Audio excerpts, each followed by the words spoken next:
मित्रों, सीरियल वसुधा की कहानी ने अब एक ऐसा मोड़ ले लिया है जिसने न सिर्फ दर्शकों को चौंका दिया, बल्कि वसुधा और देव की जिंदगी को भी एक कठिन राह पर ला खड़ा किया है।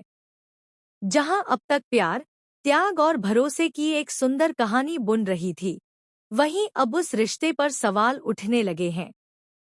और इन सवालों की वजह बनी है चंद्रिका सिंह हुकुम। जी हाँ, हाल ही में हुकुम ने मीडिया और न्यूज़ चैनल्स के सामने एक बहुत बड़ा ऐलान कर दिया है। उन्होंने बेहद गर्व और आत्मविश्वास से कहा, मेरे बेटे की शादी मेरी पसंद की बहू से ही होगी और इस फैसले को अब देव भी नहीं बदल सकता।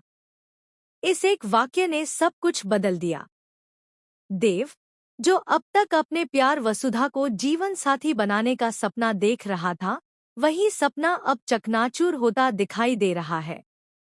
और दूसरी ओर वसुधा वसुधा तो जैसे पूरी तरह से टूट गई है। उसका चेहरा सब कुछ कह गया, लेकिन फिर भी उसने अपनी आंखों में आंसू रोककर एक फैसला कर लिया। अब वसुधा ने ठान लिया है कि वो खुद देव से दूर चली जाएगी। वो जानती है कि चंद्रिका हुकुम उसके लिए सिर्फ सास नहीं, बल्कि एक देवी के समान है, जिनके निर्णय पर सवाल उठाना उसके संस्कारों के खिलाफ है। लेकिन कहानी यहीं नहीं रुकती।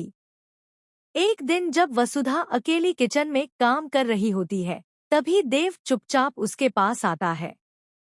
उसकी आंखों में वो बेचैनी साफ झलक रही थी।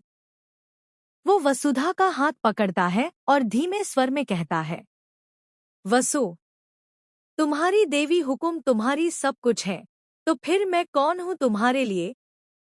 उसकी आवाज में सवाल कम, दर्द ज्यादा था।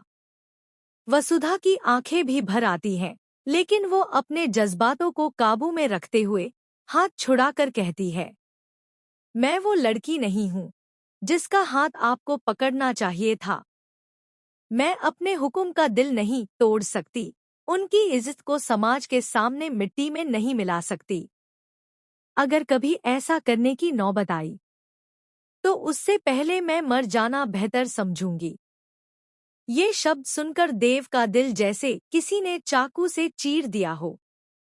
वो एक पल के लिए थम जाता है, लेकिन हार मानना उसे नहीं आता।